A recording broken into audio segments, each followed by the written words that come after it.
দরদই তো দেখতে আসলাম, দরদ তো ভাল লাগছে, দরদে একদম দরদে ভরা আর কি। আর সাকিব ভাইয়ের অ্যাক্টিং খুব ভাল লাগছে, মানে অনেক ম্যাচিওর অ্যাক্টিং। মানে আমি এতটা এক্সপেক্ট করি নাই যে এত সুন্দর অ্যাক্টিং করবেন উনি। আমি দরদের আগে ওনার ছবি দেখছি হচ্ছে তুফান। এটা মাপকাঠি করাটা একটু ডিফিকাল্ট, তবে দরদে মানে অ্যাক্টিংয়ের জায়গাটা অনেক বেটার ছিল, ইন এ সেন্স যে এটা তো ডুয়েল পার্সোনালিটি ক্যারেক্টার।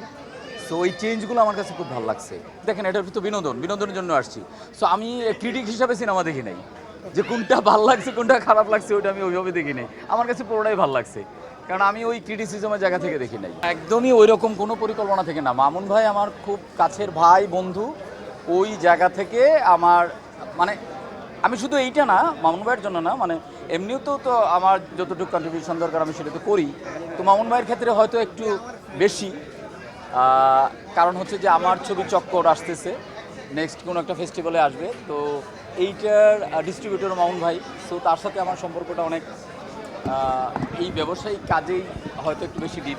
এইটা একটা ভালো প্রশ্ন করছেন যে কেন ফেস্টিভ্যাল ছাড়া রিলিজ দিতে চায় না, এবং মামুন ভাই সেই চ্যালেঞ্জটা নিছেন, এবং আমার মনে হয় যে গত 3-4 দিনে এটা সে সাকসেস সেইটা।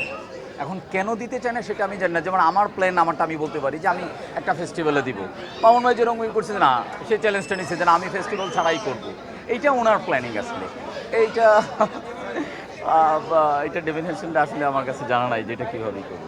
সাকিব খান আছে মানে হতেছে যে ডেফিনেটলি এটা মানে সে তো একজন প্রুভ করা একজন অভিনেতা না, সে মেগাস্টার বাংলাদেশের।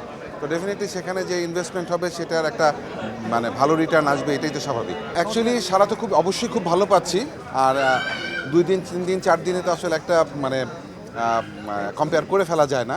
আপনারা দেখছেন সব শোগুলো হাউসফুল হচ্ছে, তো আশা করি সামনেও হাউসফুল হবে। না, আমি আগে দেখিনি, আমি ফার্স্ট টাইম দেখছি, হাফ টাইম পর্যন্ত দেখলাম। আমি সত্যি খুব ভালো লাগছে। এই কথাটা শেষ হলে মনে হয় আমি মানে দৌড়ে চলে যাব বাকি হাফ দেখার জন্য।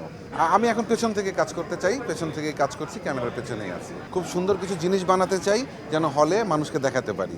এটা যদি আমি অভিনয়ে থাকি তাহলে আমি ওটা বানাতে পারবো না। এই পরিবর্তনটা আসলে দর্শকের কারণেই হয়েছে। দর্শকরা হলে না আসলে তো আসলে যারা ইনভেস্টর আছে তারা ইনভেস্ট করবে না, তারা বড় বড় ইনভেস্টের সিনেমাগুলো বানাবে না। তো দর্শক আসছে, দর্শক যত বেশি আসবে আমাদের বাংলা চলচ্চিত্রে তত বেশি উন্নত হবে। তো সবাইকে অনুরোধ করব, বাংলা চলচ্চিত্র আপনারা হলে এসে দেখুন, আপনারা বাংলা চলচ্চিত্রকে আরও সামনের দিকে এগিয়ে নিয়ে যান। আসলে আমরা বলেছিলাম ঈদ ছাড়া ঈদের আমেজ আসবে, তো দরদ কিন্তু সেটা প্রমাণ করে দিয়েছে অলরেডি। ফার্স্ট ওপেনিং ডে তো আপনারা জানেনই যে অলমোস্ট বাংলাদেশ সহ আমরা বিশ্বের যে কান্ট্রিতে রিলিজ করেছি প্রত্যেকটা কান্ট্রিতে কিন্তু হাউসফুল গেছে। এখন একটা জিনিস আমি একদম ক্লিয়ারই বলতে চাই যে ঈদের যে ফেস্টিভ্যাল টাইম আর নর্মাল টাইমের সাথে কিন্তু সেল কম্পেয়ার করলে হবে না।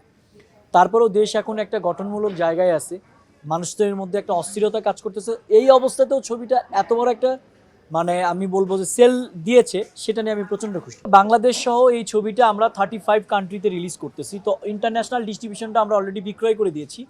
ওই ডিস্ট্রিবিউটর অ্যাকচুয়ালি কোন দেশে কতটা হল পাচ্ছে সেই হিসেবে সে ডে ওয়াইজ রিলিজ করতেছে। যেমন আমরা রিলিজে প্রায় 6টা কান্ট্রিতে আমাদের ছিল: Maldives, Nepal, UK, USA, Canada. Next উইকে যেমন আসতেছে Australia, Germany, Fiji, Indonesia, Oman, Bahrain, Qatar, UAE. তো এইরকমভাবে প্যারালালি কন্টিনিউয়াস আসতে থাকবে, এবং মাউথ পাবলিসিটি কিন্তু ছবিটাকে অন্য লেভেলে নিয়ে গেছে। বিদেশে যারা প্রবাসী বাঙালি আছে তাদের মধ্যে দেখার একটা নতুন করে আগ্রহ জন্ম হয়েছে। সেই জায়গা থেকে আমরা সব কিছু পজিটিভ জিনিসপত্রই পাচ্ছি। হ্যাঁ, 10-15% একটা নেগেটিভ রিভিউ থাকেই, সেটা থাকবেই, যে কোনো কন্টেন্টেই থাকে, ওটা আমি অ্যাকসেপ্টেবল এবং ওটা আমি মেনে নিয়েছি। তো যেহেতু পজিটিভ রিভিউ বেশি পাচ্ছি, তো আমি ওটাকে কাউন্ট করবো, এবং ভালো কিছু হচ্ছে এটাই আমি চিন্তা করছি। দেখেন, আপাতত কোনো সম্ভাবনা নেই, কারণ আপনারা জানেন যে এখন একটু সবাই মানে রাজনৈতিক অস্থিরতার কারণে অনেক সিকিউরিটির ক্লিয়ারেন্সের ব্যাপার আছে, সেটা আমরা করতে পারছি না, শোনা আসছে না। কিন্তু আমাদের মেগা স্টার শাকিব খান কিন্তু মিডিয়ার লোকজনকে নিয়ে একটা প্রোগ্রাম করছে, এটা সারপ্রাইজ আমি রেখে দিচ্ছি। হয়তো বা 1-2 দিনের মধ্যেই আপনারা সেটা জানবেন এবং আপনারা ইনভাইট পেয়ে যাবেন।